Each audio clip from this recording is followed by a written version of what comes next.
Welcome to Tales, Tunes, and Tomfoolery starring Jerry Springer, along with Gene Galvin and me. I'm Megan Hills. We're recorded live in front of a brilliant studio audience at the Folk School Coffee Parlor in Ludlow, Kentucky. My daddy came home. And now here he is, ladies and gentlemen, Jerry Springer. Oh, thank you. Thank you. Thank you. Yes. And for those of you way in the back, hi. How are you? Hey. Yeah. Hey, by the way, Yes. just to do a couple headlines about what's happening tonight, we've got Ricky Nye with us, who will be doing the music. And Ricky is a very significant boogie-woogie artist, a specific sub-element of the genre, roots music genre. And plus, Jerry, in a few minutes, is going to talk about the announcement today by the director of the FBI that no charges will be filed for her use of emails on a private server. So we'll circle back. Hillary Clinton, yeah, not Ricky Nye. Yeah. Ricky Nye can... Hey, Ricky, you're clear. You're good to Ricky's go. clear. Well, actually, no. I heard Ricky might be indicted. Yeah. No, we're kidding. We're kidding.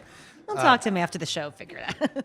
Hey, Jerry, we Yes, should Gene? talk about, and maybe you should sort of flesh this out. We're going to do a really interesting thing at the Democratic Convention, which is, the 25th through the 28th of July. Right, in Philadelphia. And we're not doing podcasts there. We're going to do something a little different. Jerry Springer has been to many conventions as a delegate, and I have as well. And we both been as delegates and covered it for journalism. I did a couple radio gigs there, and you've done TV there. You've also been to Republican conventions, as I recall, in your work with News Channel 5 in Cincinnati. And so we're going to do something that's kind of unique. In fact, let's brag, Jerry. We think we're going to do the coolest coverage at the convention. And you're going to explain to what I'll be doing because I don't You know. don't have Because any he has idea. I don't no have a idea what clue. he's You just doing. told me to be there. Right. So when I'm going to He be knows. walking around, you showed me I have a new microphone. Oh, you got a serious microphone. It's got some heft to it. Yes. Feel serious. Yes, it makes me feel right. Yes. And but anyway, we're going to cover things, the edgy stuff, the funny stuff, the crazy stuff, the out of the ordinary stuff. Like 15 TV stations that can give you chronological coverage of the convention. But we're going to be doing And all it's all going to be on Facebook Live. Ooh. So whenever we feel like covering something, whenever you see someone that you think is worthy of interviewing, and you as a celebrity yourself will draw a crowd, but we're going to go to the parties, we're going to be in the streets, we're going to be in bars, restaurants.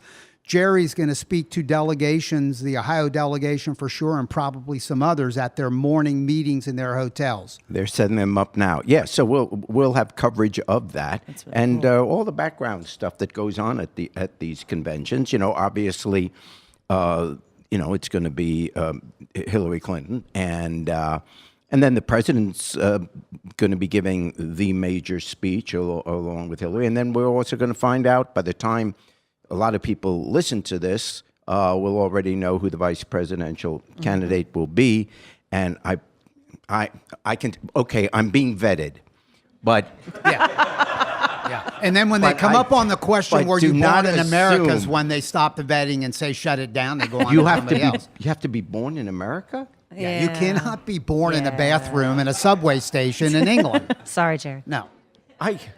But what if I say I don't remember where I was born? Because honestly, Good answer. yeah, Good answer. I have no recollection. I was so recollection, that's young. right, How Megan. would I know? I have no recollection I of have no that. recollection of that.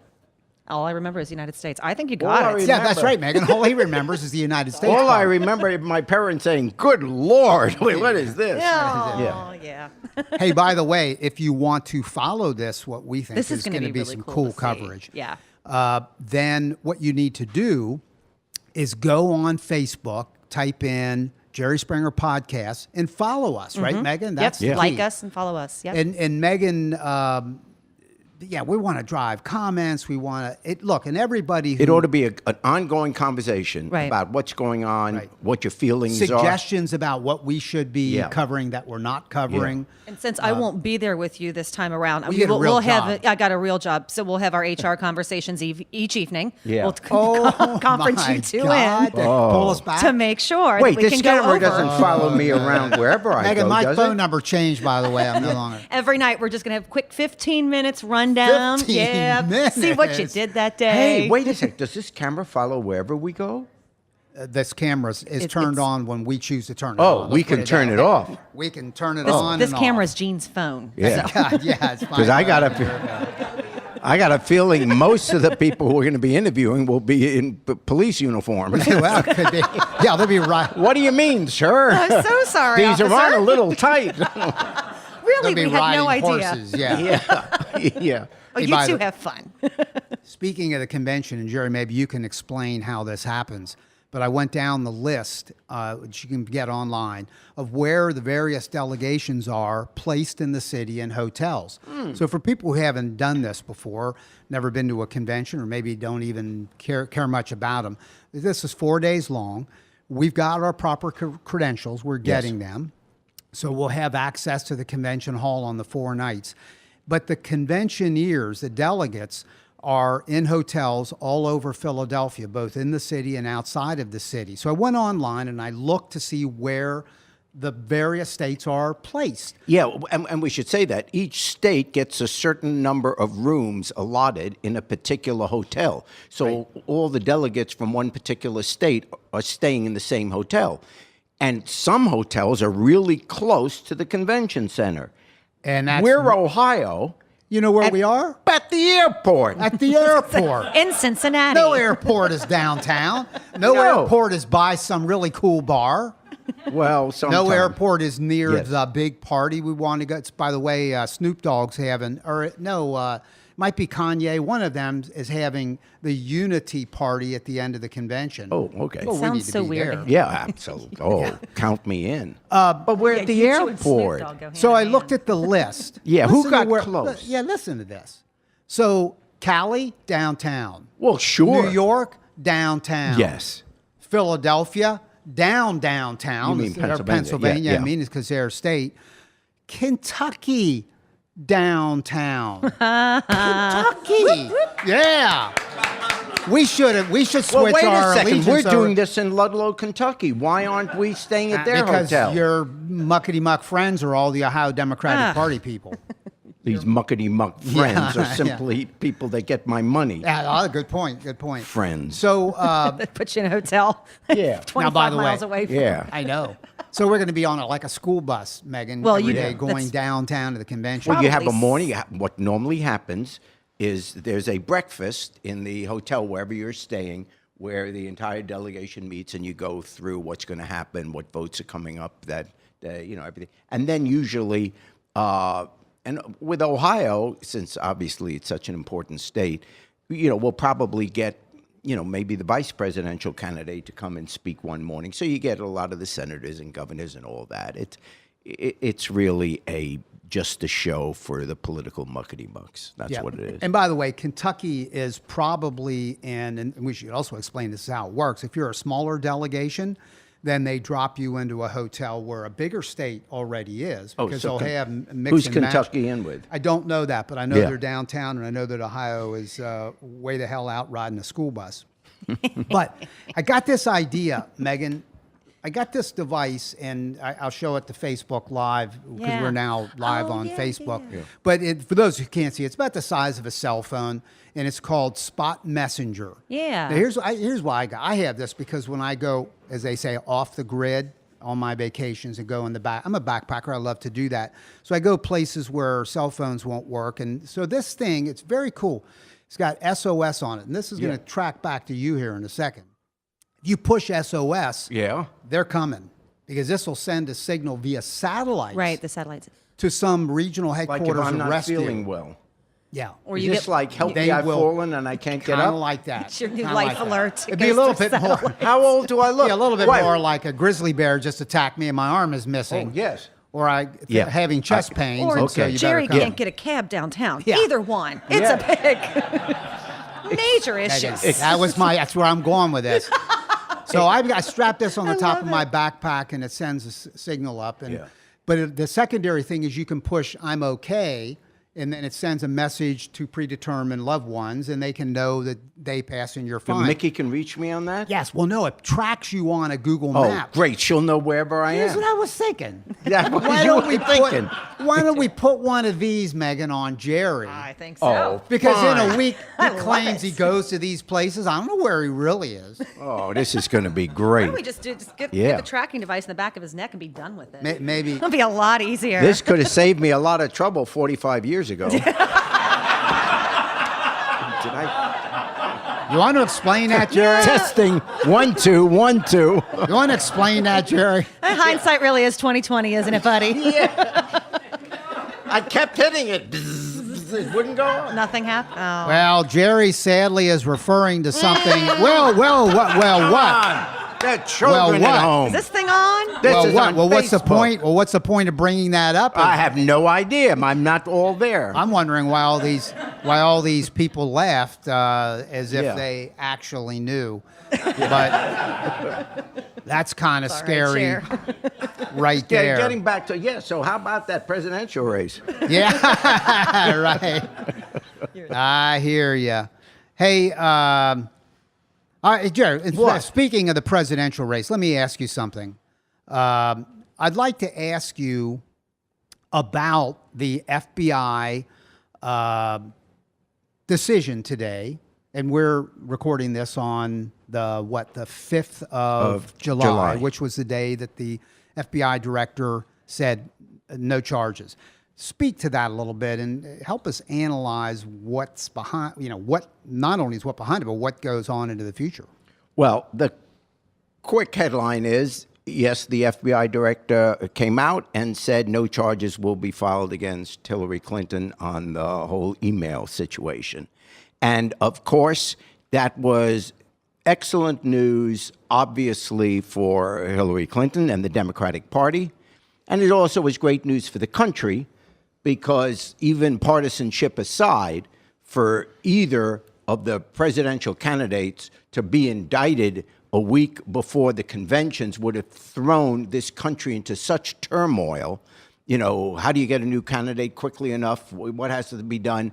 This election is important for the American people to be able to make a choice about what they want the next 4 years to look like in terms of America. So that would have been horrible for the country.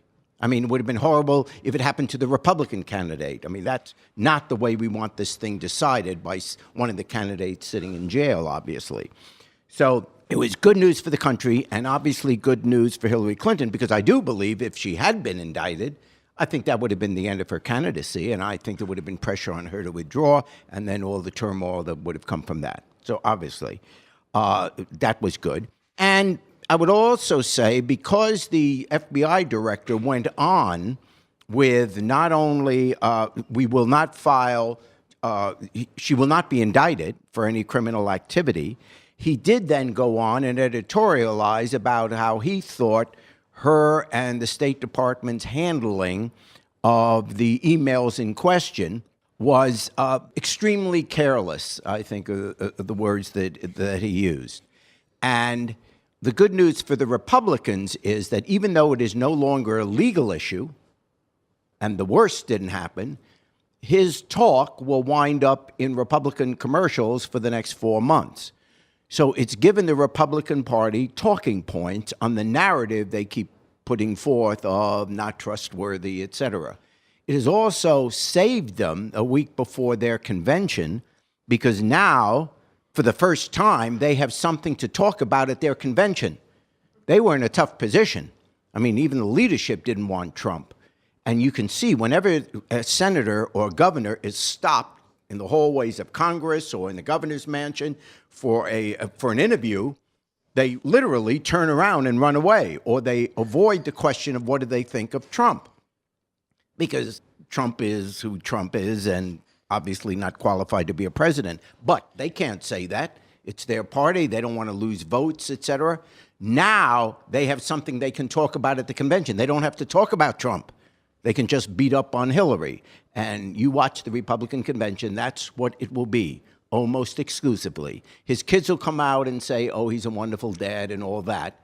But you're not going to find, many politicians that aren't vying for the vice president's position. You're not going to find many politicians saying how wonderful Trump is. So what they can now do is talk about Hillary. That is the consequence right now, the good news for the Republican. Good news for the Democrats, obviously, she wasn't indicted. Now, more good news for the Democrats. Every presidential election is a referendum on the current administration. You can start from 1960. Some of us were alive at that time, and we can remember all these elections. But starting with the election of John Kennedy, they wanted a change from the Eisenhower years, so he wins. In 64, Johnson wins. Obviously, people were happy with Kennedy, and then the assassination, the grief, and all that. So Johnson wins in a landslide. In 1968, Johnson doesn't run. Humphrey's part of the administration as vice president. He loses to Nixon, a referendum on the Johnson administration. Nixon wins in 72 against McGovern because people are relatively happy with Nixon. Remember, this is pre-Watergate.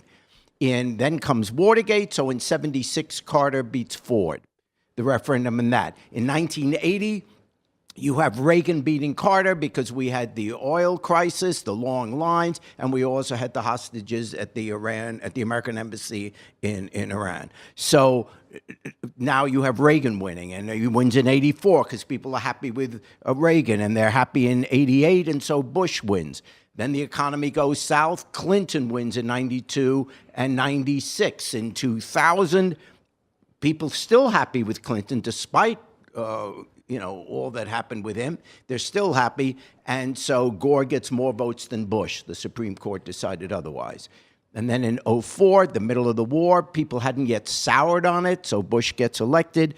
Then everything turns south, so Barack Obama wins in 08, and Barack Obama wins in 12. So now we're at the point where, as of this week, the approval ratings for Barack Obama, 56%. Let me tell you, not Reagan, not any other president since possibly Eisenhower ever had such approval ratings in the 8th year of their presidency.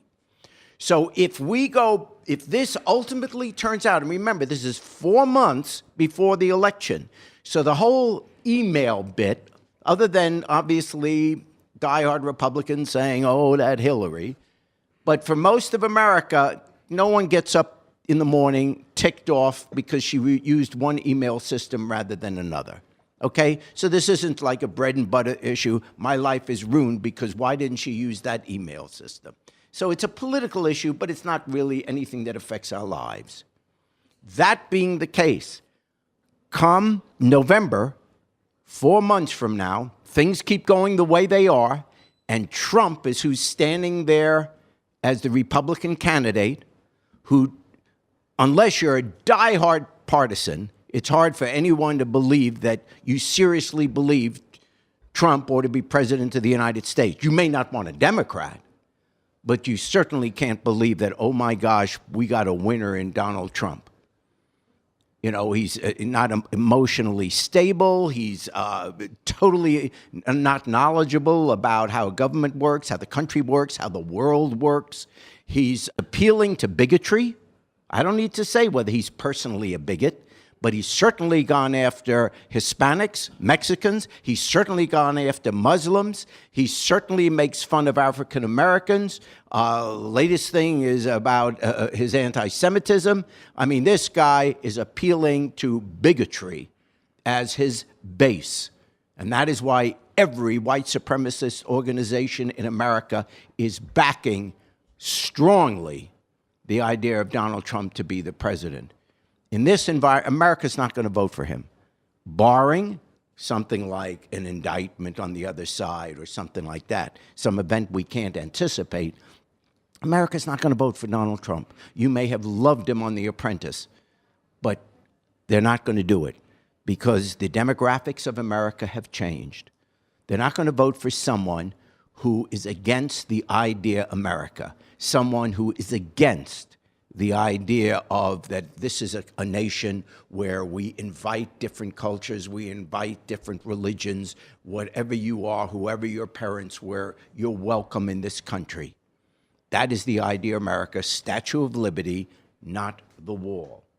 And therefore, I think for those that get worried about, you get angry sometimes watching the news.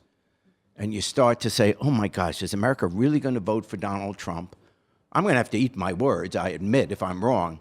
But it's inconceivable at this point to say that America, barring some catastrophe that we can't think of right now, that they would vote, that American people will go to the polls and say Donald Trump should be president of the United States.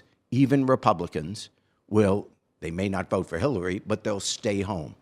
So right now, the Republicans are having a good week because they're going to jump on this email stuff. But it's 4 months away.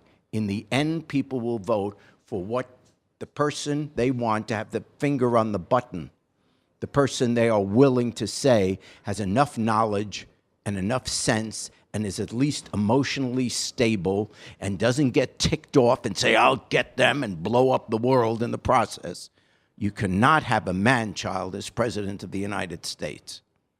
And that's, I think, the direction we're going in. So I think the good news is we won't get a Trump presidency. The bad news is that we're going to go through 4 months of just filthy, filthy campaigning. I never thought that my show would be better for children to watch than this political race. Now, I also think that one of the reasons, by the way, and we ought to just touch on this, the director of the FBI was absolutely right in saying there was no criminal charges will be brought against Hillary Clinton because of 2 reasons. One, the email that she uses, or the service that she used, there was no intent to give away top secrets. But there's also another clause that says reckless disregard. And they compare it to the Petraeus situation, the general that gave top secrets to his mistress. Well, he intended to do that. This is top secret. I want you to have it. At no time is anyone suggesting that Hillary Clinton, whatever service she used, intended for something that was confidential to be given to someone that shouldn't have it. She was merely emailing people she wanted to email. The argument is, well, what if it was hacked? Well, she said, by the way, it wasn't hacked. Okay, there's no evidence that any of her emails were hacked. The State Department system was hacked by foreign countries. So she made a decision, when I've got stuff I want to talk about, I'll do it on this email. You can, in hindsight, say, well, that wasn't very secure either. But there was no intent. And she wasn't being reckless. She was thinking about what she wanted to use to get the information to the person she wanted to give it to. But she gave the information to no one who wasn't supposed to get it. That's why there are no criminal charges. Hey, quick question. Today, President Obama, in the shadow of this announcement, was out on the trail with Hillary Clinton. And I didn't get a chance to see it because of stuff I was doing, but you did, and you told me driving over here. Do a quick comment on that. Well, he was on fire. And a full-throated endorsement of Hillary Clinton. I mean, full-throated, not like, well, she's the candidate, I got to endorse her. And he said, and it's almost a direct quote, he said, I didn't know it in 2008, but there's never been anybody more qualified to be president of the United States, man or woman, without having been president before, than Hillary Clinton. Yep. All right. Hey, Jerry, I wanted to ask you a question about your time as a newscaster, because it seems like I remember something that happened. I remember that. Do you remember that, Meg? him being a newscaster, yeah. And Jerry, by the way, was an anchorman and then uniquely did commentaries at the end of each newscast when he was an anchorman, an Emmy Award-winning anchorman, by the way, on the NBC affiliate, News Channel 5. So you did these commentaries every newscast. And before you became an anchor, you were doing some reporting and you were largely hired to do commentaries. These are editorials. Right. About 3 minutes in length, would you say? Yeah, 2 minutes. Yeah, about 2 minutes. The job offer was to anchor the news, but at the time I didn't want to anchor. I wanted, because I just finished, being mayor, councilman, et cetera. I wanted to do political commentary. And the deal was, well, okay, you can do a political commentary, but you'll anchor also. But I'd never been on television before in terms of that. So there was like a year where I was going to this school, Magid, had a company out in Iowa where you'd go to learn how to be an anchor person. Are you serious? Really? I swear to God. But it was only, this was 1980, the spring of 1983.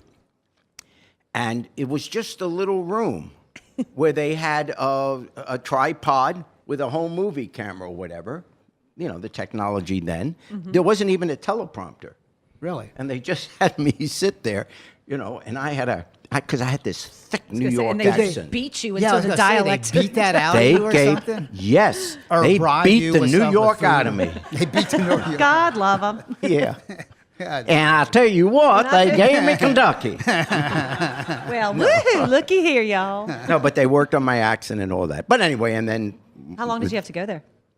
I was only there for 3 days. Oh, I thought maybe they'd say, make him go there for like a year. I went through courses. Well, they couldn't. They were paying for it, so It was 3 days. It was see 3 days. See what you can absorb. Well, it was absurd. They didn't even have a teleprompter, and I can tell you the hardest thing to learn if you've never done it before is how to read out loud. If you think about it, grown-ups never read out loud. The 3rd grade, that's about the time you stop.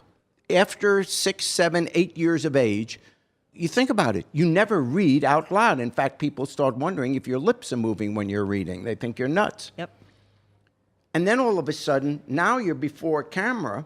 It's why whenever these like car dealerships, they do their commercials, they always look so forced or whatever, and you think, gosh, why don't they get a professional to do it? Hi, buy my car. Because we all are like that when you first start reading out loud. There actually is a skill you got to learn that, your eyes aren't going like this, that you can look down and look up and pick it up and make it conversational, to make it appear as if you're not reading. For example, you all watch the Academy Awards. Do you ever notice how you have these great actors and actresses, and they come up there on stage and they announce the winners or the nominees, and they talk like they're in the 4th grade. It's because they're reading a prompter, and these actors never have to read prompters. They memorize their lines, and they do the scene, and that's it. And following on that, so you come back and you were writing these commentaries and then delivering them, and they were, Megan, you saw them, I saw them. They were great. They were fantastic. So did they give you 100% editorial control of your content? Or was there ever any problem with There content? once was a problem, but God bless the station and Walter Bartlett, rest in peace. He was the CEO. Tell us about that time. Yeah, what was the problem? Well, my contract specifically said that there's no editorial control over the commentary, and that was going to be whatever I thought for 2 minutes. Now, if I started to abuse that, because remember, I was doing the news, and then I would do the commentary at the end of the news. And at the time, that was kind of revolutionary, because you would have local news stations do commentaries, but it usually was by the station manager or the general manager of the station. It was never by the news anchor, because that blurred the line. The news anchor is supposed to be deep-voiced and totally objective. And so really I had to wear 2 hats. I had to be as objective as is humanly possible when I'm doing the news. In other words, when I talked about President Reagan, because this was during the 1980s, I couldn't raise my eyebrows. And if I had something to say in a negative way or whatever, I would save that then for the commentary. And I mostly stayed away from direct partisanship. I was always liberal, but I stayed away from vote Democrat, I wanted the news to work, and it wouldn't work if it became an obvious voice for one political party. So that's it. I had total freedom to do it. One night, NBC, we were an affiliate of NBC, we did the news at 11 o'clock. But the movie from 9 to 11 was a movie on Roe versus Wade. And Cincinnati, you should know, for those, in other parts of the country or the world, it was, at least at that time, very conservative. And, part of the Right to Life organization in the nation was, in fact, even based here. Remember the Wilkies or whatever. So there were protesters outside of Channel 5 all day protesting that NBC would run this movie on Roe versus Wade. You couldn't even suggest that there was another side on the abortion. You had to be right to life. So the general manager, the poor general manager, was getting grief all day. The protesters, phone calls, the whole day. Now it's the end of the day. He goes home. He's sitting at home, frankly, probably having a drink or two. He's watching the 11 o'clock news. Enter Jerry Springer. Well, right after the sports, going into the final segment, Norma Rashid, who was my co-anchor, she was excellent, very professional. So she would always say, because I would tell her what the subject matter is. So she said, when we come back, Jerry will have his thoughts, his commentary on tonight's movie, Roe versus Wade. Well, Tony Kiernan, who was the general manager, he's at home, and he gets on the phone, not to me, he gets on the phone, calls the control room. On a break? On a commercial break. And there was poor Dave Shuttlecotty, a young guy. He was now the producer of the evening news. A young guy, a kid in his 20s. And Kiernan's yelling at him, Springer's not doing that. Hell no. Take it out of the prompter. Have him do something else. What? Well, back then, he's screaming at him. Now, how do you do something else and you're on a commercial break? Yeah. Well, back then, you should know the teleprompter, it isn't like today. Back then, it was like a conveyor belt in a grocery store. There was an intern who would place the sheets that I had typed out, one after another of the commentary. And you were at the mercy of that intern because the sheets had to be in the right order. And there were times that it was the wrong order and you looked like an idiot because... Anyway, line from Anchorman. All of a sudden, I'm looking into the prompter during the commercial break, just no one's talked to me, and I see her hand going in, pulling sheets out. So I say, because I'm wearing an earpiece, I say, what's going on?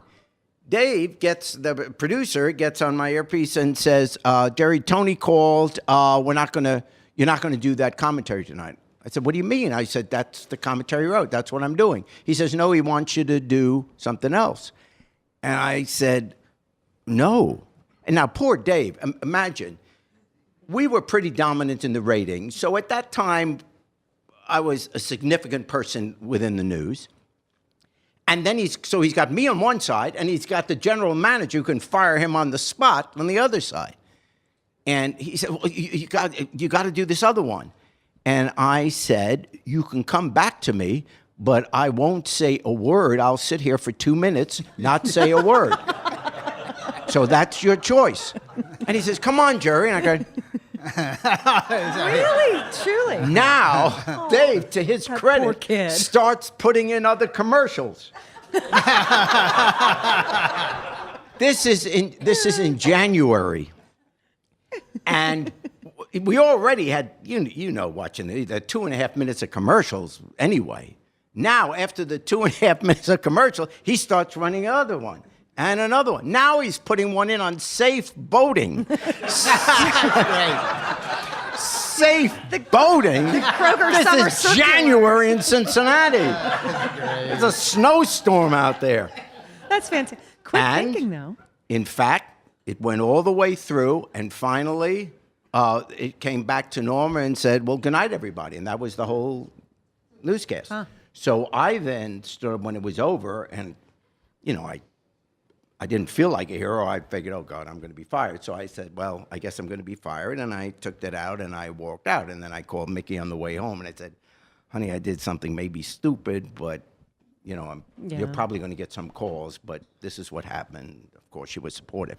So now I get home. About an hour later, I get the news director to call because he wasn't there. He called me, could you come in and speak with the owner of the station wants to talk to you tomorrow morning. And I said, what? There's nothing to talk about. Please, it's my job. Just come in. So So I went in, and God bless him. He's sitting there, and he brings in the general manager, and he has the general manager apologize and say they won't do it again. And then there was a big article in the Cincinnati Enquirer about it. And trust me, I was young, and I wasn't being a hero.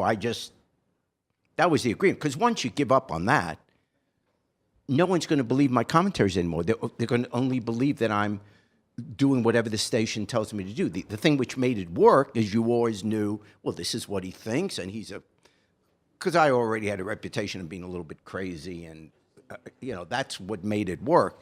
If I'm just a station mouthpiece, it wouldn't have worked. And that's what happened that day. And that's a great story. And Megan, I think the lesson for you and me is don't mess with him. Yeah. He might, because he'll sit there for 2 minutes and not say a thing about it. Occasionally, grow a pair, and we're out.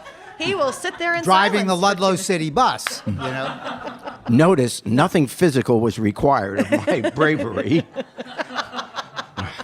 I think the hardest thing was for me to keep my mouth shut. For 2 minutes together. That's what I should. It's the only time I've ever kept my mouth shut. That is a funny story. I never knew that before.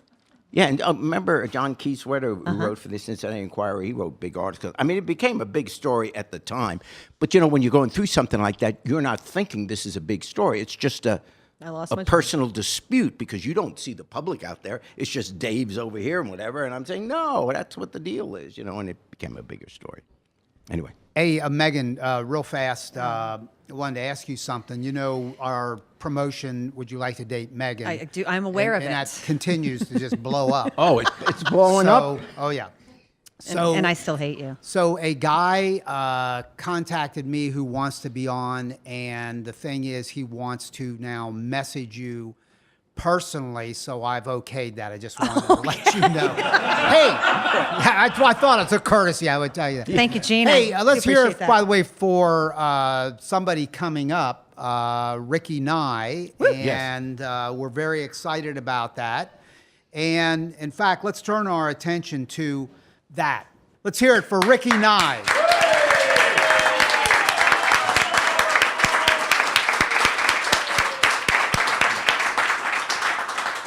Let me tell you something about Ricky, and then we're going to ask you, Ricky, to do a song. But this guy we're very excited because he is internationally known as a boogie-woogie artist, and he may explain that in a minute. Well, he doesn't have to explain it. You'll hear it. And he has performed all over the world, and we're excited to have him here. Ricky, do us a song, please. All right, here we go.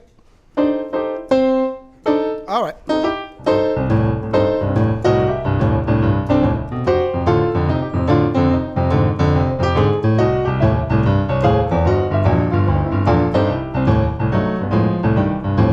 Yes, Lord, Lord, Lord. Girl, you got me good. Now we're married, just like you said we would. Well, you got me cooking and running out the trash. Well, you know I love you, baby, but please don't take all of my cash. You know I love you, baby, all night and every day. But yes, I told you, please don't take all of my pay. Yes, Lord, Lord, Lord. Girl, you got me good. Now we're married, just like you said we would.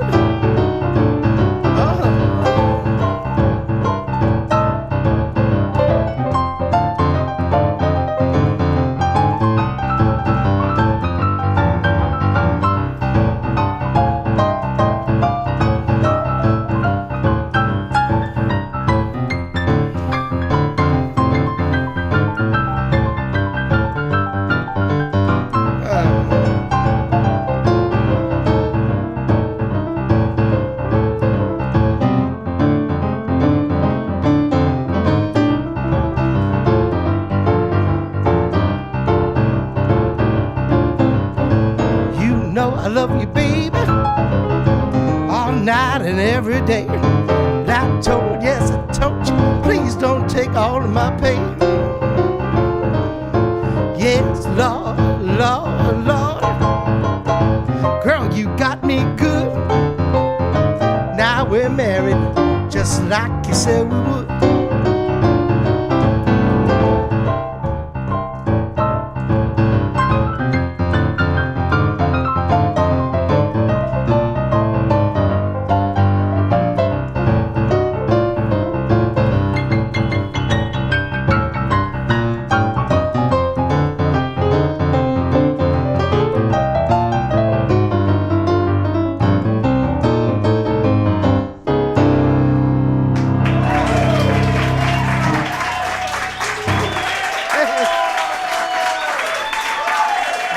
Thank you.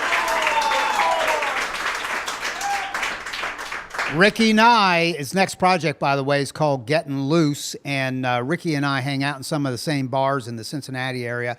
And I ran into him the other night at a place called Arnold's in Cincinnati. And we were talking. And Ricky, tell the story. You play a lot in Paris. Mm-hmm. And you were playing in a bar in Paris one night. And Jerry Springer's name came up. Tell us that. Yeah, so I was going to see a pretty famous blues artist from the U.S. His name is Lazy Lester. And this guy's from Louisiana. Real country man, you know. There's a lot of humor, you know, in his delivery and everything. And so we have friends in common. And so I met him during the break. And he went back up to play. And this was at a place called the Lionel Hampton Club. It's in the Hotel Meridian. So it's a very, very affluent place. And people that don't have a whole lot to do with the blues are coming there. A lot of business people and such. And so he's up there playing, and in between songs he's talking. And he says, you know, we got people from all over the world here. He says, we even got a guy here from Cincinnati, Ohio. He had to come all the way to Paris to run away from Jerry Springer. Hey! and I'm so proud. He got a laugh. He got a laugh. Hey, Ricky, do a second song for us, would you? All right, okay. So you had mentioned Boogie Woogie earlier, and this is one of my boogies. This goes back to back when they used to have tall stacks in Cincinnati, and I played on the Creole Queen for a week, and had so much fun with all the people who was working on there, and so I made something called the Creole Boogie. All right.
Ricky, I think they like you. Yeah. Hey, by the way, go to YouTube, go to Google this guy. I mean, his stuff is all over the place. He's amazing. Can you take us out on Irene Goodnight? I'm embarrassed. I don't Would you want let Jerry Springer sing? Not after that. A verse. I'm embarrassed by all your love. All right. All right, Ricky, take us out.